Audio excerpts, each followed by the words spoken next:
This is the Estadio Azteca, one of the venues for a tournament that's doubled in scale. In 2026, 48 teams will compete across 104 matches, blanketing North America. Following the final draw, a record-high 7 Arab nations are set to compete, bringing a massive regional presence to the world stage. This chart shows the path to the knockout rounds. Under the 48-team format, we have 12 groups of 4. The top 2 teams in each group automatically advance, but they're joined by the 8 best third-place finishers. Because 2/3 of those third-place teams will now advance to a new round of 32, the strategy in the group stage has shifted. The focus isn't just on basic survival, it's about using modern tactics to build on Morocco's semi-final performance from 2022. The tournament draw has created several favorable opportunities. In Group C, Morocco faces Brazil in a high-stakes rematch of their 1998 World Cup encounter. Morocco's success depends on Achraf Hakimi. As one of the world's most elite right-backs, his ability to provide overlapping runs is the tactical key to stretching the Brazilian defense. Moving to Group G, the Pharaohs are positioned to fight Belgium for control of the top spot.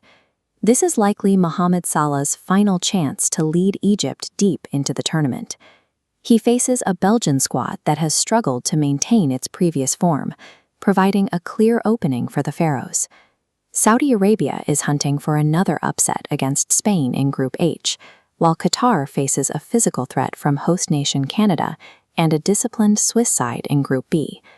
These groups are manageable on paper, but advancing will require these teams to use their individual stars to dismantle highly structured European and South American defenses. Other nations face a much more difficult road. Iraq returns to the World Cup after a 40-year absence, only to land in a group with both France and Senegal. Iraq's defenders must find a way to contain Kylian Mbappé, a player capable of breaking a game open on his own, while managing the rest of the French attack. Tunisia faces a steep climb in Group F, where they must survive against a technical Japanese side and a deep Netherlands squad. Group J presents a complex battle. Algeria and Jordan must effectively compete against one another for second place, with Lionel Messi and the reigning champions from Argentina heavily favored to win the group. For these teams, a single star player won't be enough to progress. Surviving these groups will require flawless tactical discipline from the entire squad. Against global giants, Arab nations will deploy a deep low block to launch direct counterattacks. When opponents push up, they leave a vulnerability zone behind the defense for pacey forwards to exploit. Additionally, coordinated high pressing triggers can cut passing lanes to force mistakes. Mastering the low block, the space behind the line, and the coordinated press is what will determine who makes a deep run into the knockouts. These tactical insights translate directly to World Cup fantasy strategy, whether you're playing the season-long FIFA game or daily contests on DraftKings. Consider drafting budget enablers, cheap defenders from teams using a low block. These low-cost players allow you to spend your remaining budget on premium attackers. Look for differential picks from Arab squads. Algeria's Mohamed Amoura, for example, scored 10 goals in qualifying, but is often overlooked, offering points that most players will miss. Every matchday brings a captaincy dilemma.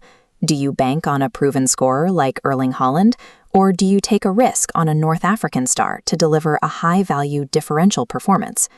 Success in World Cup fantasy comes from betting on these tactical matchups rather than just following the most famous names. As the tournament approaches, the debate is heating up. Will Morocco's deep squad or Egypt's star power carry them further into the bracket? We're also watching for the next breakout star, as young players like Spain's Lamine Yamal face the pressure of the world stage for the first time. Which Arab team do you think will go the furthest in 2026? And which group do you consider the real group of death? Let us know in the comments.